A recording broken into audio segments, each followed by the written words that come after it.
जय हिंदू राष्ट्र।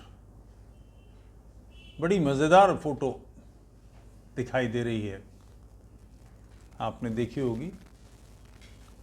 मोदी जी अजमेर के मोइनुद्दीन चिश्ती की दरगाह के लिए चादर भेज रहे हैं, साथ में स्मृति जी खड़ी हैं, मुल्ला पार्टी खड़ी है। अब मैं सोच रहा हूं कि आज से कुछ साल पहले गुजरात का मुख्यमंत्री, जिसे एक सूफी उसने या एक मुसलमान किसी ने टोपी पहनाने की कोशिश की तो उसने हाथ जोड़ लिए और ये कहा कि मैं सम्मान सबका करता हूं किंतु परंपरा का अपनी ही पालन करता हूं। सारे भारत के मीडिया ने तुरंत तलवारें खींच लीं और बिल्कुल संहार करने निकल पड़े। मोदी ने ये क्यों किया, मोदी ने टोपी का मना कर दिया, मोदी ने इस्लाम का अपमान कर दिया और यूं कर दिया और यूं कर दिया। संपूर्ण भारत में एक हिलोर सी दौड़ गई। मैं यहाँ के नोएडा की आपको एक जानकारी देता हूँ। यहाँ के गुजर बुढ़े, अरे तो मरद है, सुअरों ने बुलायो, उसे टोपी पहनाने की कोशिश करी, थूक के मुंह पर चला आया। उन्होंने इस घटना का ये अपना वर्जन तैयार करा। अब मैं सोच रहा हूं कि ये वही व्यक्ति हैं। इन्हें हो क्या गया है? मोइनुद्दीन चिश्ती लफंगा था, अच्छा था, बुरा था, चांडाल था, श्रेष्ठ आदमी था। इतिहास पर विवाद हो सकता है, मगर एक बात तो तय है, नूपुर शर्मा जो हमारी कार्यकर्ता है, भारतीय जनता पार्टी की कार्यकर्ता है, अधिकृत प्रवक्ता है, पार्टी की प्रवक्ता है। जाहिर है पार्टी प्रवक्ता को टीवी पर बुलाया जाएगा, बहसों में बुलाया जाएगा, उसका काम ही है पार्टी की नीति रखना, पार्टी के सिद्धांतों पर बात करना, पार्टी की मानसिकता को उजागर करना। उसे उकसाया गया, उसे के साथ बदतमीजी की गई। पलटकर उसने मोहम्मद के बारे में वो बात कही जो आज सारे संसार में गूंज रही है। बच्ची के साथ शादी, बहू के साथ शादी, अपने पुत्र वधू के साथ शादी, वगैरह वगैरह वगैरह। उसके खिलाफ फतवा कहाँ से जाहिर हुए थे? बड़े फतवे कहाँ से जारी हुए थे? इसी अजमेर की मोइनुद्दीन चिश्ती की दरगाह से इन्हीं खादिमों ने जारी किए थे। खादिमों को हक भी नहीं है फतवा जारी करने का इस्लामी दृष्टि से, मुफ्ती का काम है, मगर उन्होंने फतवे जारी किए और इसका तुरंत परिणाम मिला।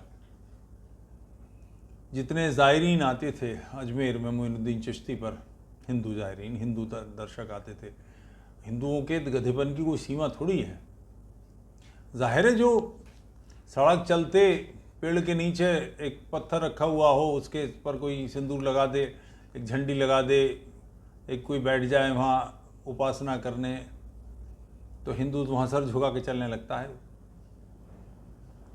फरीदाबाद से दिल्ली की जो रोड है, मैंने उसी फरीदाबाद में बिल्कुल बीच में देखा था, कोई लौंडा मर गया एक्सीडेंट से, बीच सड़क के, यानी चलती रोड, हाईवे, और ये बॉम्बे वाला आगरा बॉम्बे हाईवे है, इसके बीच में बना दी किसी लोगों ने, और धुएं अगरबत्ती हैं उस पर हो रही हैं, और ट्रक रुक रहे हैं, और उसकी आरती उतारी जा रही है, और बाबा की पूजा हो रही है। वो लौंडा जो एक्सीडेंट में मरा वो बाबा बन गया।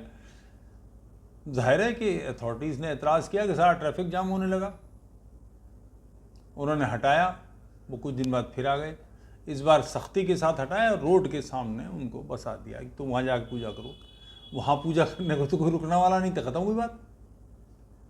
मगर इससे ये बात समझ में आती है कि हिंदू आस्था की दृष्टि से डूज और डोंट्स कितने खराब हैं, क्या करना है और क्या नहीं करना है ये बिल्कुल तय नहीं है, सब अनसर्ट चल रहा है। इसी के परिणाम है ये सारे दुर्गति। बहरहाल तो ये अंतर पड़ा, इसका कि नूपुर शर्मा के बाद जो वहाँ दर्शक आते थे उन्होंने आना बिल्कुल बंद कर दिया।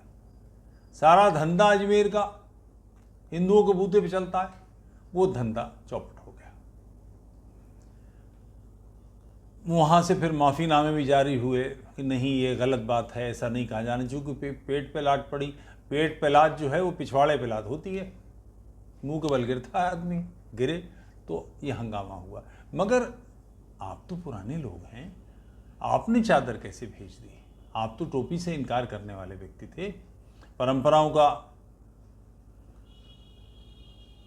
पालन, अपनी परंपराओं का पालन करते थे। आपसे ये चूक कैसे हो गई? मगर ये एक बार की चूक नहीं है। प्रधानमंत्री निवास में कई बार आपने पगड़ी पहनी है इन सूफियों के हाथ, मुल्लाओं के हाथ।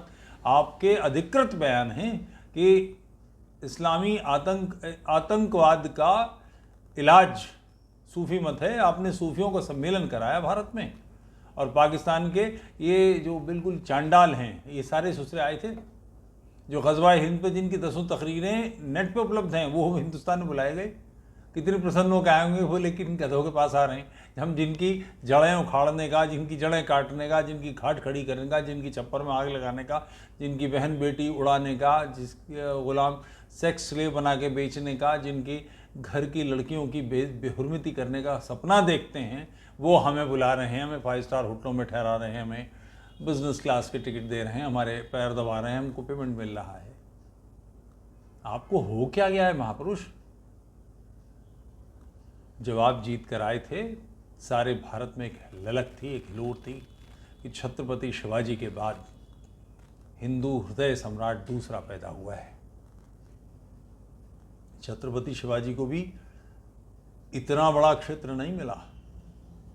संपूर्ण भारत में आपके पक्ष में लोग खड़े हुए, आपकी ध्वजा लेकर दौड़े आपके आगे आगे। फिर आप ये क्या कर रहे हैं? एक बात तय है, अपने पार्टी के कार्यकर्ता की हमारे लिए प्राथमिकता होनी चाहिए। हमारा व्यक्ति, हमारा कार्यकर्ता, अगर उसके प्रति कोई दुष्टता हो रही है, कुछ गड़बड़ हो रही है, हमें उसका पक्ष लेना चाहिए। मैं ये नहीं मानता कि आप उसका पक्ष नहीं ले रहे। मैं ये नहीं मानता कि दिल्ली की भाजपा या दिल्ली की कार्यकारिणी या संघ परिवार उसकी चिंता नहीं कर रहा, इसलिए कि उसको गिरफ्तार करने के लिए, पकड़ने के लिए 3 बार महाराष्ट्र से पुलिस आई है। अगर केंद्र में उसको समर्थन नहीं है, दिल्ली में उसको समर्थन नहीं, तो पकड़ ली गई होती कब तक। मगर अपनी कार्यकर्ता को चुप करा देना, पार्टी से निष्कासित कर देना,